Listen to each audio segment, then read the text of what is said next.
Ուժեղ Հայաստան խմբակցության պատգամավոր Էդգար Ղազարյանի ագրեսիվ վարքագիծը շարունակում է լայն քննարկման առարկա մնալ խորհրդարանում։ Քաղաքացիական պայմանագիր խմբակցության պատգամավորները հայտարարում են, որ չեն կարող հաշտվել նման վարքագծի հետ։ Նրանց խոսքով, քանի դեռ Ղազարյանը չի ներողություն խնդրել իր վարքագծի եւ վիրավորական հայտարարությունների համար, ընդդիմադիր խմբակցությունների հետ կառուցողական մթնոլորտում աշխատանքը դժվար կլինի։ Հայաստան խմբակցությունն է այդ կանոնները այդում սահմանել։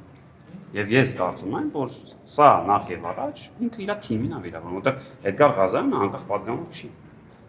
Էդգար Ղազարյանը ներկայացնում է Ուժեղ Հայաստան խմբակցությունը։ Ինքը մի թիմի անդամ է։ Ազգային ժողովի նախագահ Ռուբեն Ռուբինյանը խոսելով խորհրդարանում կառուցողական մթնոլորտ ապահովելու անհրաժեշտության մասին նշել է, որ իշխանական պատգամավորներն առաջնորդվելու են համարժեքության սկզբունքով։ Այս մասին ասաց քաղաքացիական պայմանագիր խմբակցության պատգամավոր Վոլոդիա Հակոբյանը։ Իշխող խմբակցության պատգամավոր Լուսինե Բադալյանն հայտարարել է, որ ընդդիմադիր պատգամավորների կողմից կարմիր գծերը հատելու փորձերի շարունակության դեպքում էթիկայի հանձնաժողովի ձևավորումից հետո կձեռնարկվեն օրենքով սահմանված միջոցներ։ Ուժեղ Հայաստան խմբակցությունը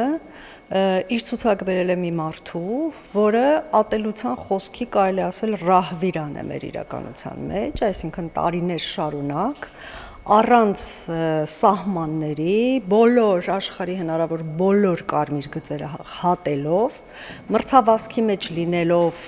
մոտավորապես 2-3 այլ նմանատիպ արարածների հետ, նա երբեմն նույնիսկ կարողացել է նրանց հաղթել, այսինքն տարիների ընթացքում կա գեներացված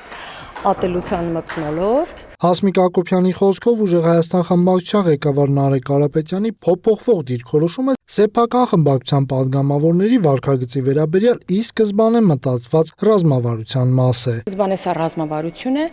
ունենալ ֆրակցիայի մի պատգամավոր, որին բաժին կհասնեն բոլոր սրերը, իսկ դափնիները բարեկիրթ ձևացող Նարեկ Կարապետյանին։ Սա բացարձակ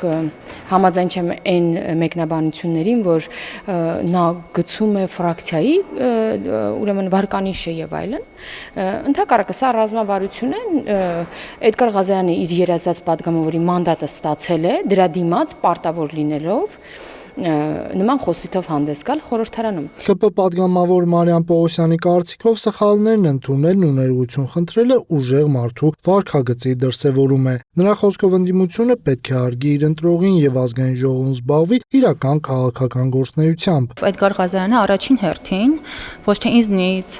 մյուսից, մեր մյուս գործընկերներից պետք է ներողություն խնդրել, առաջին հերթին պետք է ինքը իր մեջ ուժ ունենա եւ ներողություն խնդրի հայ սակրավորներից եւ նրանց ընտանիքի անդամներից։ Քանի նա չի խնդրում ներողություն, ես իր հետ չեմ պատկերացնում